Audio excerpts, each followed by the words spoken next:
सबसे पहले आपको एक खबर दे दें, मालाकंड, स्वात, मर्दान और गिरदोनवा में ज़लज़ले के शदीद झटके महसूस किए गए हैं। जिला ग़िज़र में भी ज़लज़ला आया है। जिला स्वाबी, शांगला, बुनेर और बाजोड़ में भी ज़लज़ले के झटके महसूस किए गए हैं। पेशावर और गिरदोनवा में भी ज़लज़ले के झटके महसूस किए गए। मालाकंड, स्वात, मर्दान और गिरदोनवा में ज़लज़ले के शदीद झटके महसूस किए गए।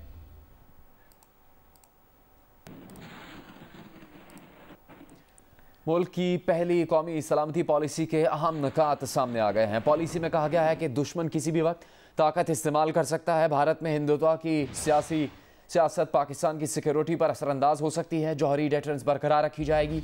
भारत से अमन चाहते हैं मगर मसला कश्मीर का हल मरकजी नुक्ता रहेगा। पॉलिसी के निकात के मुताबिक पाक अफगान सरहद पर बाढ़ की तनसीब पर तवज्जो रहेगी। ईरान से इंटेलिजेंस शेयरिंग की जाएगी। अमेरिका से सिक्योरिटी और इंटेलिजेंस के शोबों में ताउन चाहते हैं। नई कौमी सलामती पॉलिसी में मुल्क के अंदर मजहबी और लिसानी इंतहा पसंदी को चैलेंज करार दिया गया है। पाकिस्तान की कौमी सलामती को मुल्क के मुआशी इस्तेहकाम से मुंसलिक कर दिया गया है।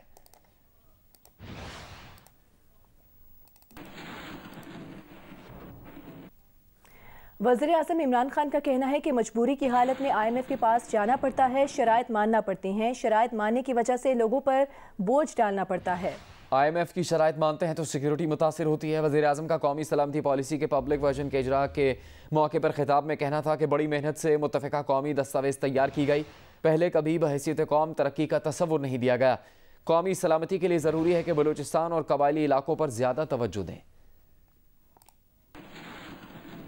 PDM के तर्जुमान हाफिज अब्दुल्ला ने कहा है कि पहली कौमी सलामती पॉलिसी कौमी रियासती तकाजा है मगर पार्लियामेंट को जानबूझकर लाइल्म और बेखबर रखा गया। पार्लियामेंट को नज़रअंदाज करके वक़्त ना देना, क्या ये दोनों ऐवानों की तौहीन नहीं है?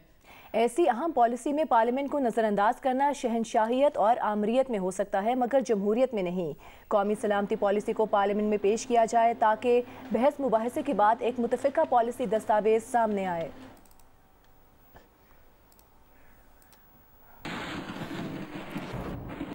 कराची में सुपर हाईवे पर पेट्रोल पंप पर डकैती की वारदात के दौरान मुज़ाहमत पर डाकुओं ने फायरिंग करके सिक्योरिटी गार्ड को कत्ल कर दिया जबकि कैशियर को जख्मी कर दिया। दूसरी जानिब एहसनाबाद के करीब भी मुज़ाहमत पर फायरिंग से एक मोटरसाइकिल सवार को हलाक जबकि दूसरे को जख्मी कर दिया गया।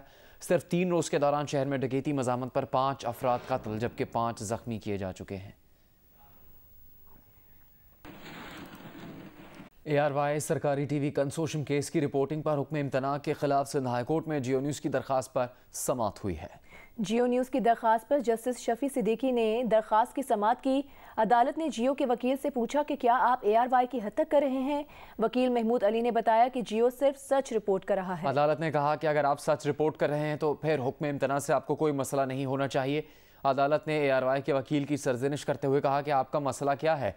चैनल केस के मेरिट पर बात करें तो इसे कैसे रोक सकते हैं। निजी चैनल को सरकारी TV की तरह रोकने और आर्टिकल 19 में महदूद करने की कोशिश ना करें। जो जियो का नुक्ता नज़र है वो लाखों और लोगों का भी हो सकता है। जियो बराह रास्त फरीक है, इसीलिए हक़ाइक़ को जानने की बेहतर पोजीशन में है। जियो की दरख्वास्त पर समाअत अब 27 जनवरी को होगी। ARY ने सरकारी TV से कंसोर्शियम केस की रिपोर्टिंग रुकवाने का हुक्म इम्तना लिया है। कराची ईद फेस्टिवल के पहले रोज SOPs की खिलाफ वर्जी पर 3 स्टॉल्स सील कर दिए गए। असिस्टेंट कमिश्नर सिविल लाइंस ने तीनों स्टॉल्स को सील कर दिया। इंतजामिया के मुताबिक शहरियों ने स्टॉल्स पर मास्क नहीं पहना हुआ था। इस्लामाबाद यूनाइटेड के कप्तान शादाब खान ने कहा है कि उनकी टीम ने पिछले साल भी अच्छा खेला मगर फिनिश नहीं कर सके। इस बार एक कदम आगे जाने की कोशिश करेंगे।